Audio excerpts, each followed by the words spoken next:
গত ৩১ তারিখে বলছিলেন যে কর্মজীবী বলছিলেন বলতে উনি টুইটারে একটা স্ট্যাটাস দিয়েছেন যে কর্মজীবী মহিলাদেরকে বেশ্যার সাথে তুলনা করে উনি একটা স্ট্যাটাস দিয়েছেন।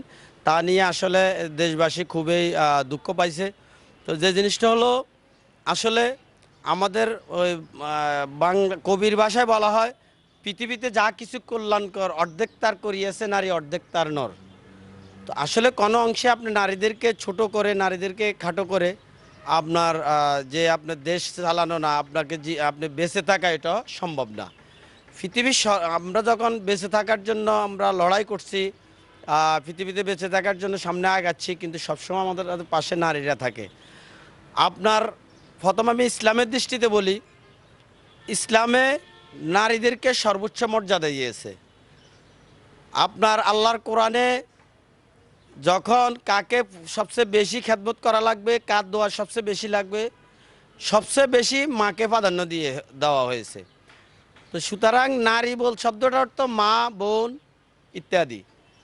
ডাক্তার শফিকুর রহমান যে কথাটা বলছেন সেটা আসলে উনি মোটেই উচিত করেন নাই।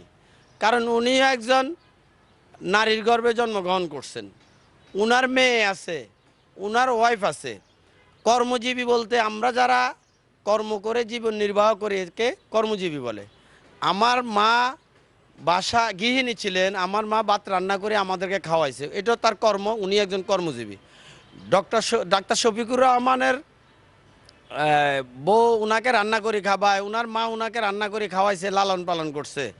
এই রান্না করে খাওয়ানোটা বা সাংসারিক কর্মটা একটা জীবিকা নির্বাহ করা। তো সুতরাং উনি একজন নারীর গর্ভে জন্মগ্রহণ করে যে নারীর কারণে উনি দুনিয়ার আলো দেখছেন, সেই নারী জাতিকে উনি ছোট করে বলছেন, এটা কোনো ক্রমে ক্ষমার যোগ্য না। উনাকে উচিত জামাত যদি এটার জন্য ক্ষমা চায়, তাও ওনার এটা পরিশোধিত নয়। এটার জন্য ওনাকে জামাত আমি মনে করি বহিষ্কার করা উচিত। কারণ উনি যেমনি যেমনি বাঙালি জাতিকে ছোট করছে, আমাদের মাতৃ জাতিকে ছোট করছে, আমাদের বোনদেরকে ছোট করছে, আর সর্বশ্রেণীতে উনি এটা একটা কলঙ্কজনক অধ্যায় সৃষ্টি করেছেন। সুতরাং ওনার কোনো ক্রমে রাজনীতি করার মতো আমার কাছে ওনাকে ফিটনেস মনে হয় না, আমার কাছে ওনার কাছে ফিটলেস মনে হয়, আমার কাছে ওনাকে একজন উম্মাদ মনে হয়। কারণ একজন যদি উম্মাদ না হইতো তাহলে উনি কখনো এই নারীকে নিয়ে এমন একটা কথা বলতো না। আরেকটা জিনিস হলো, ওনারা এখন বলছে ওনার টুইটার হ্যাক হয়েছে। আমার একবার আমার ফেসবুক আইডি হ্যাক হয়েছে, টুইটার হ্যাক হয়েছে, আমি গত কিছুদিন আগে আমার হোয়াটসঅ্যাপ হ্যাক হয়েছে। আমি 3 মাস পরে আমার হোয়াটসঅ্যাপ আমি ব্যাক পাইছি। ওনার এই টুইটারটা যখন উনি লিখছেন, এরপরে যখন এটা চারদিকে জানাজানি হয়েছে, উনি বলছে হ্যাক হয়েছে। এই যে হ্যাক হয়েছে, আবার উনি সাথে সাথে এটা কেন চালু করলো? যদি স্বয়ং ফেসবুকের মালিকও বা টুইটারের মালিকও ফোন করে, মিনিমাম 24 ঘন্টার আগে আপনার এটা চালু হওয়ার কথা না। সুতরাং উনি সজ্ঞানে সুনির্দিষ্টভাবে উনি নারী জাতিকে ছোট করে স্ট্যাটাস দিয়েছেন। এর জন্য উনি বাংলাদেশের রাজনীতি করার মতো কোনো ওনার সেই মন মানসিকতা বা ফিটনেস কোনোটা নেই। আরেকটা জিনিস আপনি জানেন, জামাত শব্দটাই হলো একটা নারী বিদ্বেষী সংগঠন।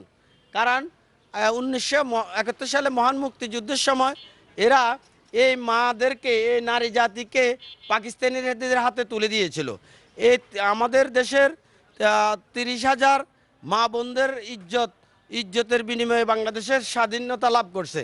সেই 1971 সালেও তারা এদেশের নারীদেরকে আপনার পাকিস্তানিদের হাতে তুলে দিয়েছে।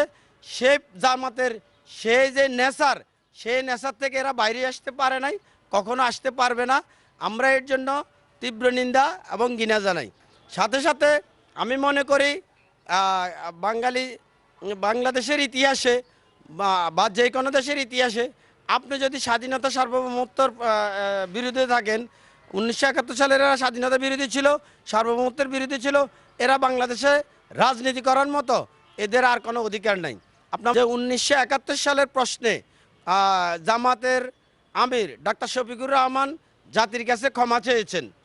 আমি বলবো ডাক্তার শফিকুর রহমান ক্ষমা চাইছে, উনার বিবেকের তাড়নায় উনি ক্ষমা চাইছে।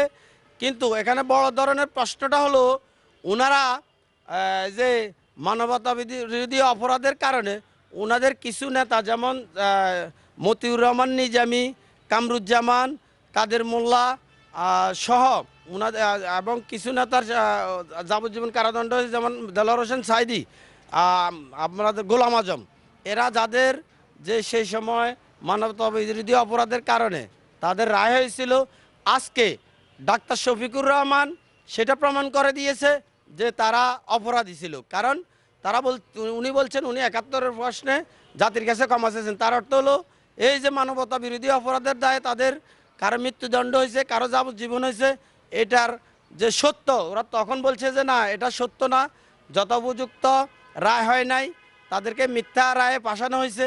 কিন্তু ডক্টর শফিকুর রহমান এটা এস্টাবলিশ করে দিছে যে না, তারা ১৯৭১ সালে মহান মুক্তিযুদ্ধের সময় মানবতা বিরোধী অপরাধে জড়িত ছিল। আমার কথা হলো ডাক্তার শফিকুর রহমান বলুক ওনাদের ১৯৭১ সালে যে ওনারা কি কি কাজ করছে, কোন কোন কাজের জন্য ওনারা ক্ষমা চায়। দর্শনের জন্য ক্ষমা চায়, বাড়িঘর লুটপাটের জন্য ক্ষমা চায়, জন্য ক্ষমা চায়, গণহত্যার জন্য ক্ষমা চায়, কোন কোন কাজের জন্য উনি ক্ষমা চায়, উনি জাতির সামনে এটা পরিষ্কার করা উচিত। তারপরে জাতি চিন্তা করবে ওনাদেরকে কি ক্ষমা করা যায় কিনা। আর আমি দেশবাসীর প্রতি আরেকটা উদাত্ত আহ্বান জানাবো, এই নারী বিদ্বেষী এই সংগঠনটা যেটাকে জামাতে ইসলাম বলে, সেটা আসলে ইসলামের তাদের কাছে কিছুই নাই। আমি মনে করি এরা ইসলামের নামে ভণ্ডামি প্রতারণা করছে জাতির সাথে। এই প্রতারকদেরকে এই দেশবাসী আগামী ১২ তারিখে নির্বাচনের মাধ্যমে তারা এদেরকে প্রত্যাখ্যান করবে। বাংলাদেশে স্বাধীনতা সার্বভৌমত্বের প্রতীক ধানের শীষ মার্কায় ভোট দিবে। আমি এই জাতির প্রতি এবং এদের আমি একজন নগণ্য বিএনপির কর্মী হিসাবে আমি এই উদাত্ত আহ্বান জানাই দেশবাসীর প্রতি।